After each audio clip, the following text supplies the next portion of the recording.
What better way to start this news segment than with a franchise I love, Alien. I love the first 3 Alien movies. Yes, even the underrated Alien 3.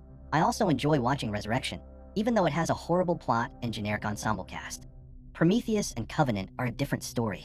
I've watched both of those movies about 20 times and still hate them. I think it's the fact that they had so much wasted potential. Ridley Scott's obsession with the android David and the addition of the engineer race really took away from the alien feel of the franchise. But then he ruined his own story in Covenant anyway by killing the engineers off screen for no reason and throwing a bunch of dumb characters at a few aliens. Also, several fake Ripleys were involved. Anyway, at its core, the Alien franchise is a horror story about the wonder of exploration, the potential of the future, the dangers of the unknown, and humanity's frailty. Alien Romulus, however, is just a crappy attempt at a horror movie with a heavy-handed dose of Alien franchise set pieces in it. It just feels like an empty fan-made mess with no real goal. Just takes us from one recreation of an Alien scene to another. Anyway, let's not get ahead of ourselves. The story follows a young adult named Rain, who looks like the character Ray from a different sci-fi franchise. Rain is on some garbage planet seemingly set in a garbage future. I'm guessing it's Earth, but this is crappy garbage future Earth. Because, you know, humans suck and we mess everything up and we're horrible. This planet is full of miners. They don't live long. It's a miserable future. By the way, this was never implied to have happened in any Alien movie. Not sure why this planet even exists, but whatever. Random sci-fi stuff. Rain is walking around with her brother/friend/android, Andy, an innocent, malfunctioning, and sympathetic character. Already I'm losing interest. The Alien movies, even the bad ones, were good at making the audience feel isolated. Even when the characters are among civilization. Just look at any scene in Aliens. This scene in the boardroom is all we really have of the outside, normal, Earth world. It is so controlled. This keeps our perspective very small and isolated. All this bullshit that you think is so important, you can just kiss all that goodbye. In Alien 3, we're on a prison planet, yet it feels completely closed off, claustrophobic. This is important for the Alien movies. In Romulus, I just get the generic sci-fi world feeling. This has nothing to do with Alien, nothing to do with isolation, etc. But I was open to seeing where it goes. Unfortunately, it goes to a bunch of young adults on this garbage planet who are looking to make some free money or something by going up past the atmosphere and pillaging some broken space station or something. Should be in and out in 30 minutes. Look, I'll be honest with you. I couldn't understand a single word that half the characters were saying here, especially the 2 male characters. Get out. I'm not playing around and swimming in the water. Thankfully, there was so much exposition from the main Ripley wannabe character that I understood they were going up into space to steal some space junk. Are you sure you want to do this? Don't worry, this fake Ripley will explain everything to you in painful detail. Her motivations, her fears, etc. And the other characters will tell you too, even if you don't want to hear it. So, we have a group of characters we don't care about, doing something completely unnecessary, and we can barely understand them. Sounds like generic horror plot. And this is when my heart sank. 15 minutes into the movie, and I already got the feeling, shit, this movie is going to be about a group of people having sex in space with a boogeyman around. And yet, I stayed a tiny bit optimistic. So they go up into space, they find this abandoned station. They go to steal some cryogenic fuel or something, and they realize there isn't enough to steal. So now they have to go find some more. Then this is our only ticket out of here. But along the way they realize this is some kind of lab that was doing some funky experiments. I think one of the characters said they have 36 hours to get what they need before the rings of the planet destroy the ship. So we have a weird countdown, I guess. And we're not on Earth? I guess I got that wrong. Are we on Saturn? Or some future planet? Who knows? I might have missed that part. Hold on. So in this garbage future, a random group of young people can head off into the planet's atmosphere at any time and steal expensive parts from a super important government science vessel, holding a top secret alien project? Didn't someone from the company think it was a good idea to grab this thing immediately? Did I miss something? I mean, I couldn't understand anything for the first 15 minutes, but I don't think they explained why. Weyland-Yutani, the big bad company responsible for all the horrible events of every Alien and Alien vs. Predator movie, didn't foresee sending out some super fast ships to get their alien bioweapons? Who cares, I guess? The movie sure didn't. So these useless characters walk through this ship, all explaining to us who they are and why they are angry or sad or whatever. Like we care. Then we run into a dead android, melted by acid. It's like that movie we all know about, with those creatures that bleed acid for blood. Predator, right? Son of a bitch. And I knew right away that this was going to be Ash, the science officer from the first movie, played by Bilbo Baggins himself. Meanwhile, the 2 guys I can't understand get stuck in a room full of facehuggers with Andy the android. The facehuggers are in the water. I'm not playing around and swimming in the water. And Andy is useless. So, Rain decides to steal the melted android's chip. The problem is, when they turn Bilbo on, he's completely CGI'd. And I mean bad CGI. He looks as bad as Bella's baby from Twilight. I'm not kidding. You have to see this shit to believe it. I don't know what they were thinking here. His face warps and shrinks in weird ways. Easily the scariest part of the movie. Even after I left the theater, Ash's mouth haunts my dreams. Just like the baby was bad for Bella, Bilbo's mouth is bad for me. I'm not playing around and swimming in the water. Rain gets Bilbo's chip to Andy just in time for the face huggers to nearly latch onto the unintelligible characters, and then they break out of the glass door. Missing everyone except the pilot? I'm not sure because these characters are so forgettable and unlikable that I forgot what this person did. The following scenes are a strange series of events. First, they try to get the face hugger off the bald pilot, so they use some freezing gun. They get the hugger off. Then, the bald pilot starts running back to the ship for no apparent reason, and everyone seems to rush her there. Now, since Andy has the chip of the science officer in his head, he's suddenly a bad guy. So he starts following the bald pilot and other characters to the escape ship. The bald pilot closes off all the doors for some reason, abandoning all the other characters, and everyone seems to be okay with it. While Andy, sorta, kinda, maybe, is following her. It's a very confusing sequence. The characters all seem to be convinced Andy is going to kill the pilot, but that was never explained to us, unless it was in some dialogue I didn't understand. So now we have an infected pilot with a pregnant second character. Oh right, I forgot. During a random exposition sequence earlier, this one lady said, "I'm pregnant." Right away, I thought of Alien 4, where the queen gave birth to a disgusting humanoid xenomorph. I knew they were going to use this. So, we have the pilot, pregnant person, and one of the mumbling guys in the escape ship. They are ready to leave everyone behind and frantically take off. I knew right away that this was going to be one of those get rid of 3 characters for the price of 1 scenes. The ship crashes right away because the pilot is giving birth to a chest burster. This happens so fast, by the way. And this is something that happens in all the Alien vs. Predator movies too. The time between implantation and chest bursting varies wildly between all movies. The first 4 movies did it right. The process was long, at least longer than in Romulus. And, as expected, the alien bursts out of the pilot's chest. Badly too. I have a bone to pick with trailers, by the way. I saw 2 trailers for Alien Romulus. And in both trailers, you were given hints at who is going to die. I absolutely hate this is all horror movies. Many times, trailers ruin movies. I knew right away this pilot was dead because we've all seen this scene with the chest scan. So there's no way this person is living. We also know that the lady crying for her dead friend will also die, because there's an alien there now. We also know this guy in the trailer is going to die because he's looking at a claw coming out of the wall. Anyway, I'm lucky I don't care about these characters. So it's okay. In the other Alien movies, I created a bond with many of the characters. In the original, it's mainly Parker, because he reacts like any normal person would. It's not my contract to do this kind of duty. How come they don't freeze him? How come you guys don't freeze him? In Aliens, it's Ripley and others. There's just such a great pool of characters to choose from. A favorite of mine is Dylan from Alien 3, played by the great Charles S. Dutton. I ain't much for begging. Nobody ever gave me nothing. So I say, fuck that thing. Let's fight it. In Romulus, I don't care who lives or dies. In fact, I care more about the aliens at this point. I'm swimming in the water. So we have a new baby alien. The crew is separated. Their way out is blocked. They are now stuck in this ship. Oh, by the way, the ship is called Romulus. Like the ancient Roman Empire. Whatever, it's okay. Let me just say, the sets looked great. The sci-fi alien aesthetics are nice. But there's one gigantic flaw. I have no fucking clue where anyone is at any given time, or what relation any one room has to the other. In the original movies, the sets all seem to connect logically to one another in your brain. The mess hall looks like a place everyone would regroup.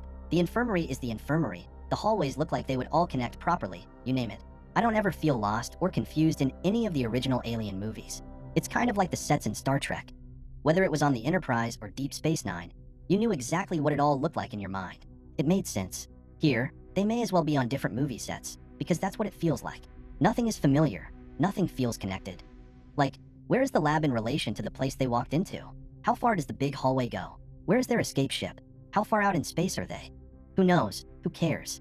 I think one character mentioned that they could get back down to the planet in 6 minutes. That doesn't sound too scary to me. In the original, they were stranded out in space. Nowhere to go. So, the remaining characters regroup next to Bilbo as he explains all the company's secrets, for some reason. Don't you love it when the android you programmed for super top secret missions just tells a random crew of young thieves everything your company is doing on this super top secret space station? Especially when it involves a super dangerous bioweapon? I know I do. He explains how this is a great evolution for humanity, using this perfect organism that will save us all, the perfect weapon, yada yada. I'm not playing around and swimming in the water. But he makes sure to mention Prometheus. Get it? Because we want you to remember Ridley Scott's Prometheus, since you love that movie so much.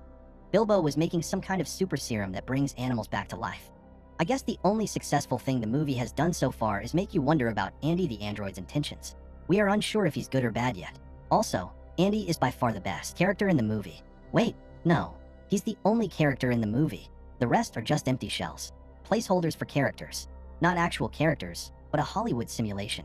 Any similarity to actual characters is purely accidental. Consult your doctor if you feel like you are connecting to any of these characters, as you are not supposed to. So, now we know everything. We know the aliens are bad, and science is bad. Humanity is evil, and we got to get out of this ship. What happened to the 36-hour countdown? Who knows? Who cares? Oh wait, I remember. When the bald pilot inexplicably ran away and left everyone behind, she crashed the escape ship into the space station and moved it closer to the rocks. Okay, the countdown no longer matters anyway. Back on the crashed ship, the pregnant person and other character are still alive. But there is a big cocoon in the middle of the hallway. This is where the xenomorph is growing. The cocoon looks cool and it's a nice thing to show. I don't think we've seen this stage in development before. Then, the guy shoves an electric cattle prod inside to kill it. This was a smart move, honestly. What wasn't a smart move was sitting there next to it for 5 minutes while it opened up and gave birth to a xenomorph. So it kills the guy, of course. But I knew that because I remembered seeing this guy get killed in the trailer. See? Then the pregnant character can't open the door, because this is a horror movie, and she doesn't know how to open doors anymore. Meanwhile, the other characters are walking through a room with face huggers on the floor. Apparently the huggers won't hurt you if you make the whole room the same temperature as your body, and you don't make a sound. This is dumb for so many reasons, but mostly because they make tons of sounds, especially opening the gigantic door they came in from. So, the big bad alien is born, and the pregnant character falls down a big hole since it's convenient. Then the alien follows her into the same room where Harry Dean Stanton was killed in the first Alien. Get it? Then Andy the android refuses to open the door to save her, since the other 3 characters have somehow made it to this part of the ship. So they watch as the pregnant girl gets pulled away by the xenomorph, and they get angry at Andy, but then they stop being angry 2 minutes later. Then they go get pulse rifles for some reason. Get it? This is like Alien 2, also known as Aliens, by James Cameron. Do you remember that movie? But wait, you can't use those pulse rifles. They are for nostalgia purposes only. You idiot. What did you think? We were going to use the pulse rifles to shoot things. This was just a way to waste 5 minutes of your time. So, the characters flounder about, doing nothing. They need to find a way to escape. So they go one way, it's the wrong way. So they go another way, and they hear the pregnant character screaming. They go through the usual alien hive set, where they find dead people and the pregnant character. Then they decide to take her back to the escape ship. But Andy the android wants them to inject her with the super serum Bilbo told us about. Clearly Andy is evil again. Then, finally, 70 minutes into the Alien film, we finally see an alien coming down the hallway. No, several aliens. Wow, they look like total shit. I don't know what it is. They looked super plastic.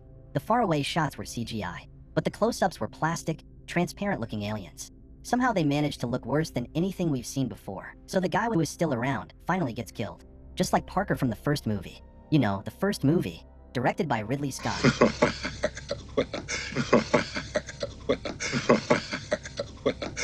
I want to go home and party. Parker, will you just listen to the man? The pregnant character and fake Ripley then try to leave with Andy the android. But the aliens decide to catch up finally. Since these 2 characters have all the plot armor, the aliens won't kill them yet. But they do break Andy the android. As the 2 ladies are leaving, fake Ripley decides to go back and save him. So she lets pregnant character go up. Armed with her pulse rifle, fake Ripley saves Andy, and then they turn off gravity and shoot some bad-looking aliens. Then they jump through alien blood.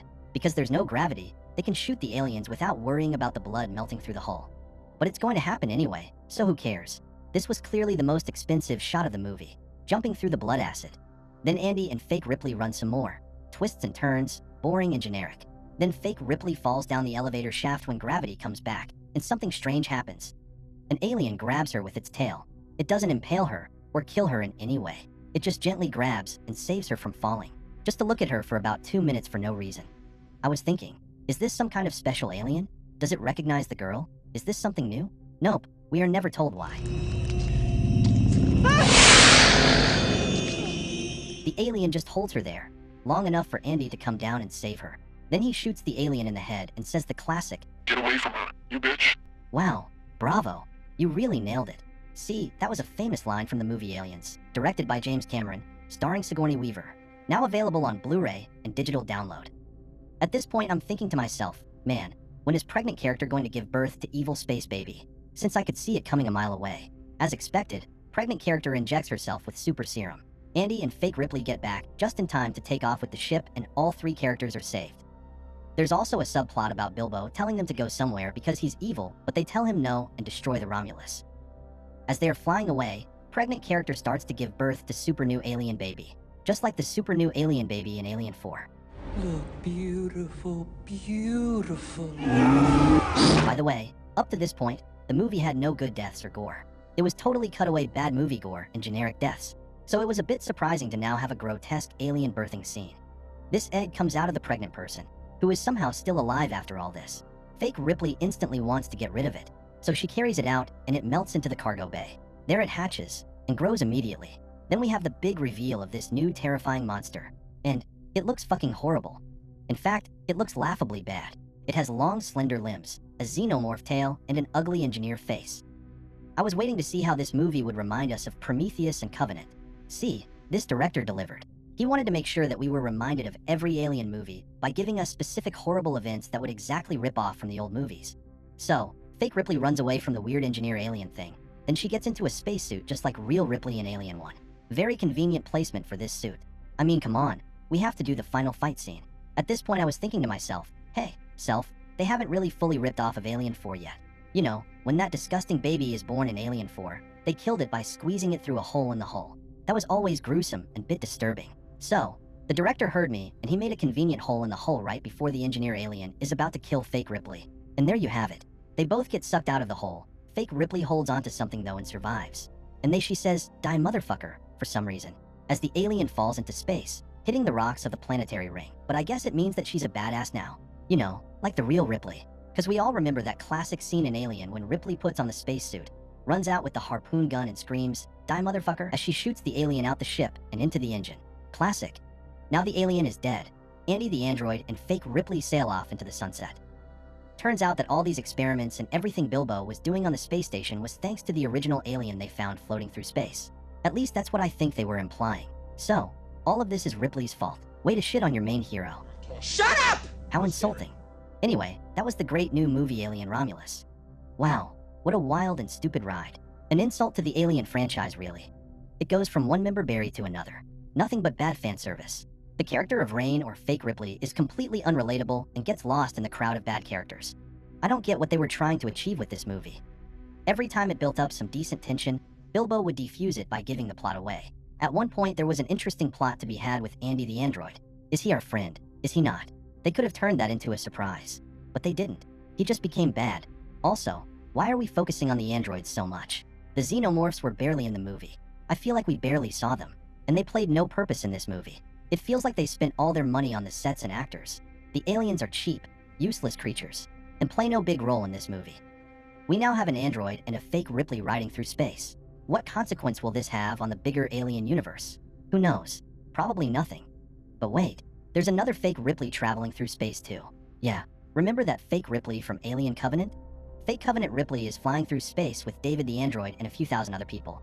Meanwhile, fake Prometheus Ripley is dead on the engineer's homeworld. Remember her? Wait, clone Ripley from Alien Resurrection is still on Earth wandering around with Ron Perlman and Winona Ryder. Shit. I wonder if these Ripleys will ever come together for one big multiverse alien movie. That would be great, wouldn't it? Just kidding. Rest in peace, original Ripley.